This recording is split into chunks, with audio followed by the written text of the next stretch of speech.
নিবিড় পর্যবেক্ষণে বেগম খালেদা জিয়া হাসপাতালে দেখতে যাচ্ছেন বিভিন্ন দলের নেতারা।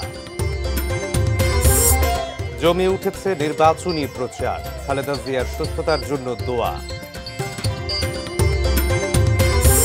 এবং সহকারী শিক্ষকদের 11তম গ্রেডের দাবি দ্রুত বাস্তবায়নের আশ্বাস গণশিক্ষা উপদেষ্টার।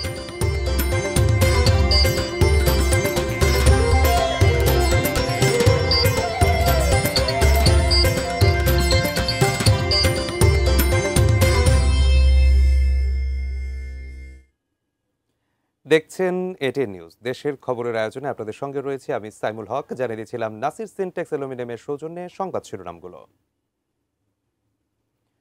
এবারে জানাবো বিস্তারিত।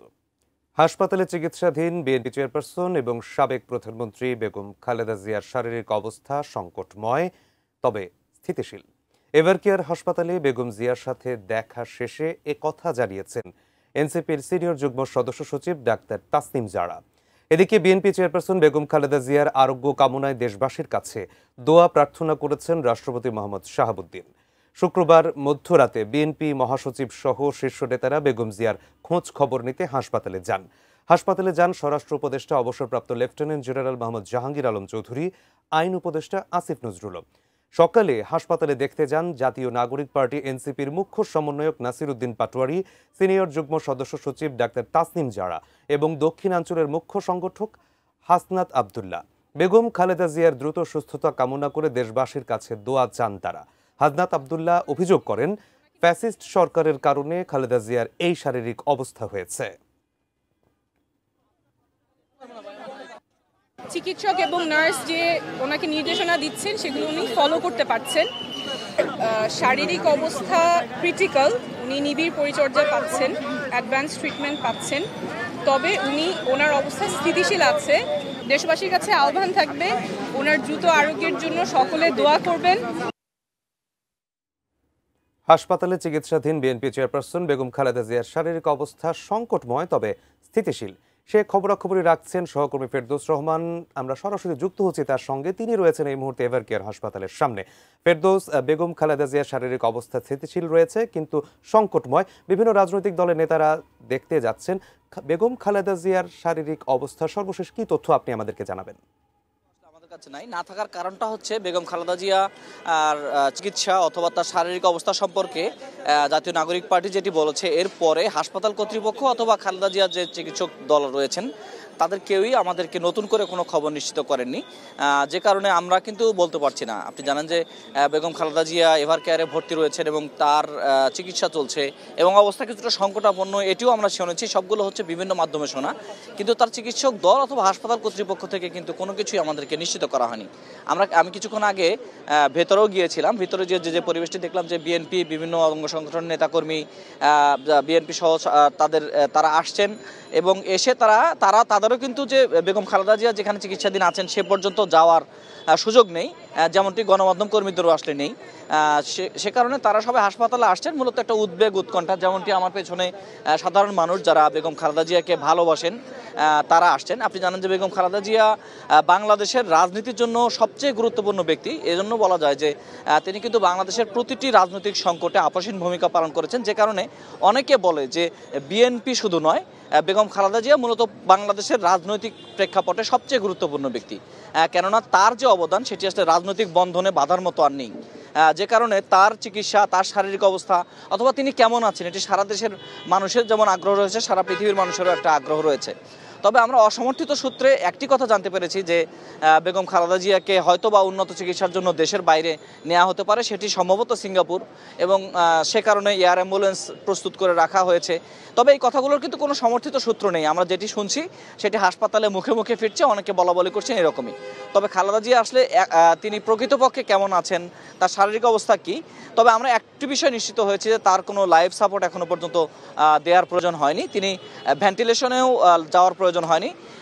ফুসফুসে যে ইনফেকশনের কারণে স্বাভাবিক যে চিকিৎসা সেটি তার চলছে এবং তিনি কিন্তু ডাক্তাররা যে নির্দেশনা দিচ্ছেন সেটি তিনি পালন করতে পারছেন। অর্থাৎ বেগম খালেদা জিয়া এই হাসপাতালে আছেন, স্বাভাবিকভাবে বয়সের কারণে তার অবস্থা সংকটাপন্ন, কিন্তু তিনি এখনো পর্যন্ত স্থিতিশীল রয়েছেন।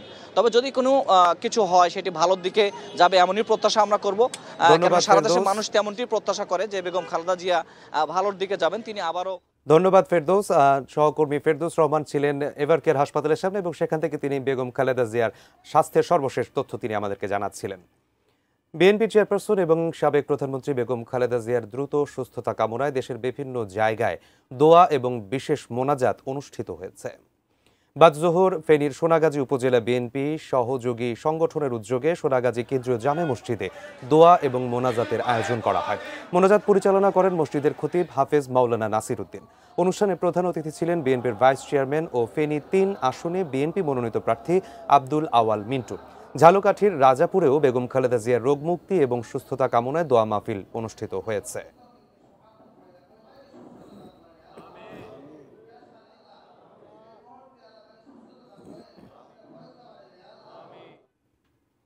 ময়মনসিংহের ১১টি আসনে চলছে জোর নির্বাচনী প্রচারণা। জেলার ৯টি আসনে ধানের শীষের মনোনয়ন দিয়েছে বিএনপি। জামায়াত সব আসনে মনোনয়ন দিলেও জাতীয় নাগরিক পার্টি কোনো আসনেই এখনও প্রার্থী ঘোষণা করেনি। এ বিষয়ে বিস্তারিত জানতে আমরা সরাসরি যুক্ত হচ্ছি ময়মনসিংহের ভালুকা সদর ইউনিয়নের খারুয়ালি এলাকাতে। ময়মনসিংহ ১১ যে আসনটি, সেখানে রয়েছেন প্রতিনিধি আসাদুজ্জামান সুমন। নির্বাচনী প্রচারণায় সব দলই অগ্রগণ্য ভূমিকা রাখছে এবং তারা তাদের সর্বোচ্চ চেষ্টা করছে। ভালুকাতে আসলে কি তথ্য আপনি আমাদেরকে জানাবেন? প্রচারণার কি চিত্র আপনি আমাদেরকে দেখাবেন?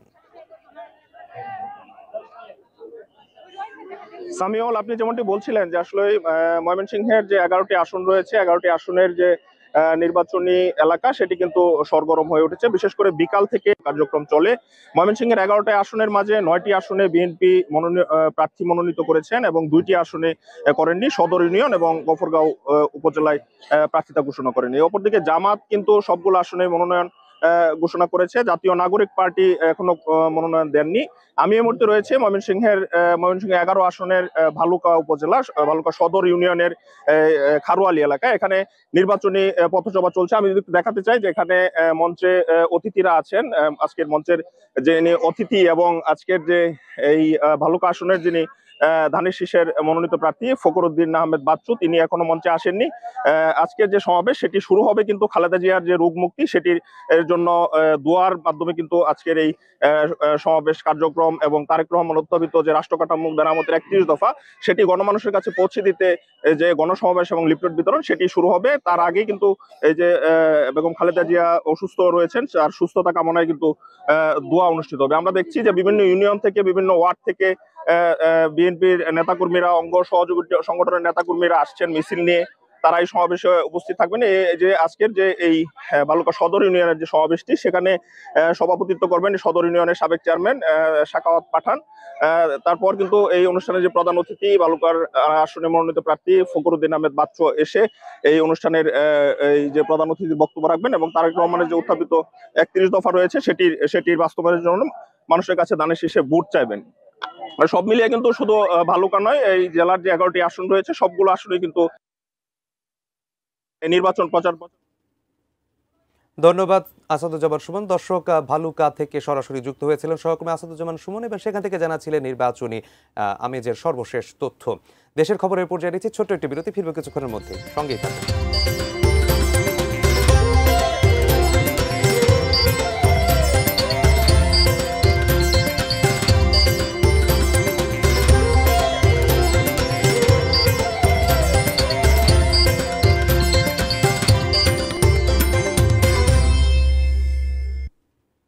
বিরতির পরে আবারও আমন্ত্রণ দেশের খবরে। ধন্যবাদ আমাদের সঙ্গে থাকবার জন্য। ত্রয়োদশ জাতীয় সংসদ নির্বাচনে প্রচারণায় সরগরম মানিকগঞ্জ জেলা। প্রতিটি সংসদীয় আসনে বিভিন্ন দলের প্রার্থীরা নানা প্রতিশ্রুতি দিয়ে ভোটারদের মন জয় করতে এখন ব্যস্ত সময় পার করছেন।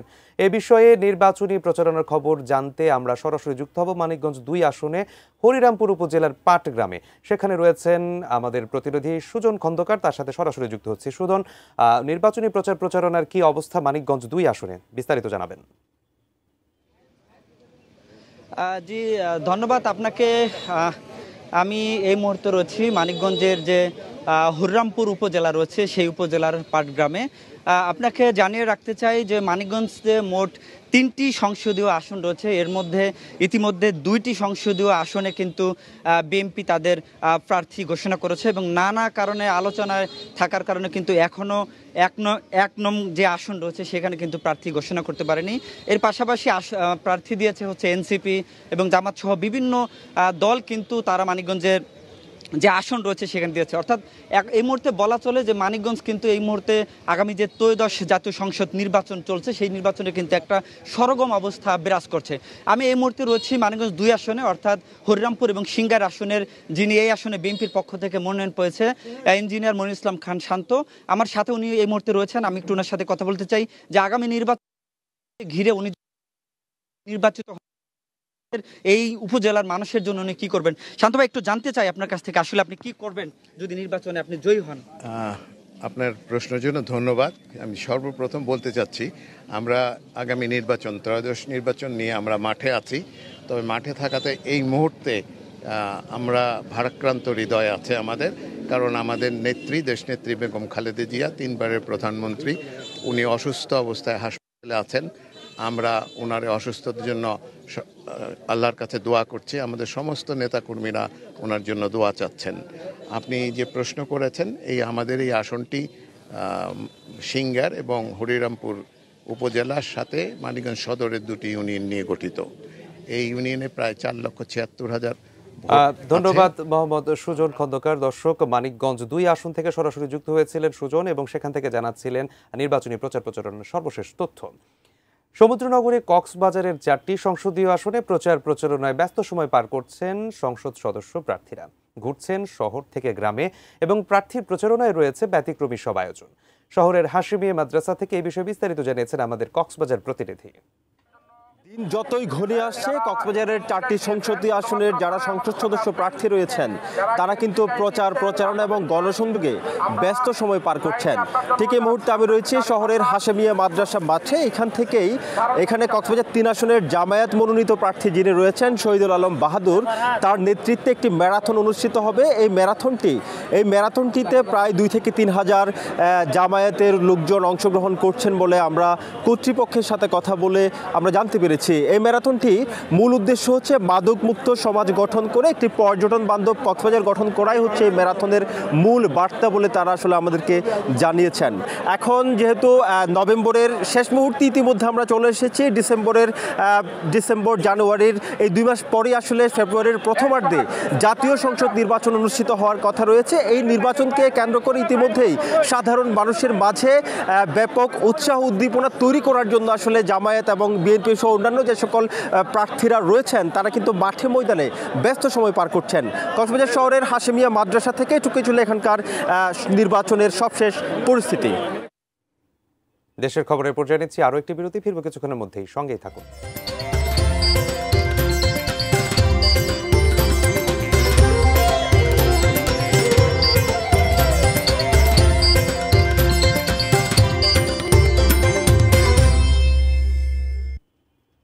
বিরতির পরে আবারও আমন্ত্রণ দেশের খবরে।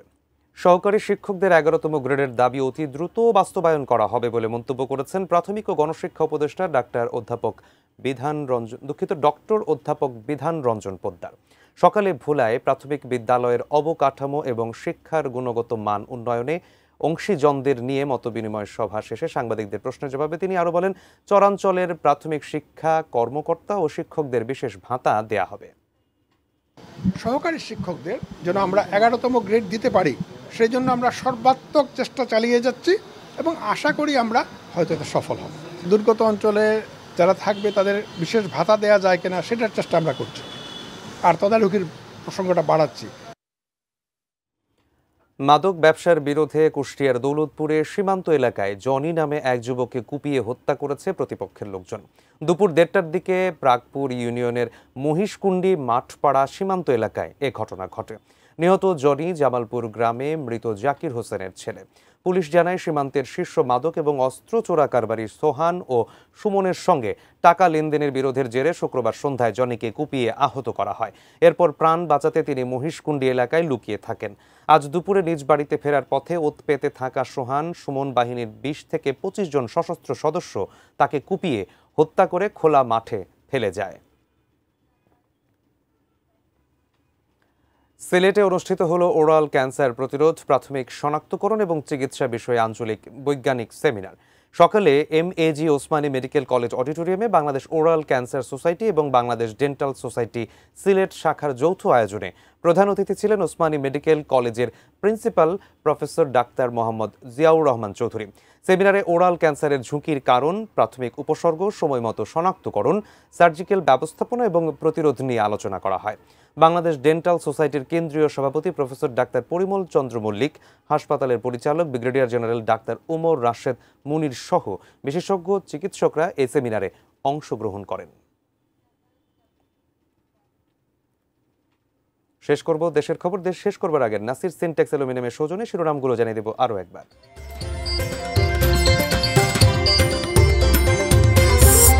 নিবিড় পর্যবেক্ষণে বেগম খালেদা জিয়া, হাসপাতালে দেখতে যাচ্ছেন বিভিন্ন দলের নেতারা।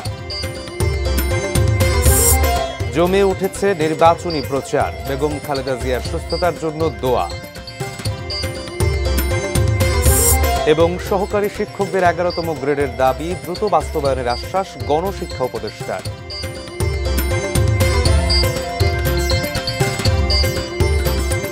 এই ছিল দেশের খবরের আজকের আয়োজন। কাল আবারও দেখা হবে একই সময়ে। সঙ্গে থাকুন, দেখতে থাকুন এটিএন নিউজ। ধন্যবাদ।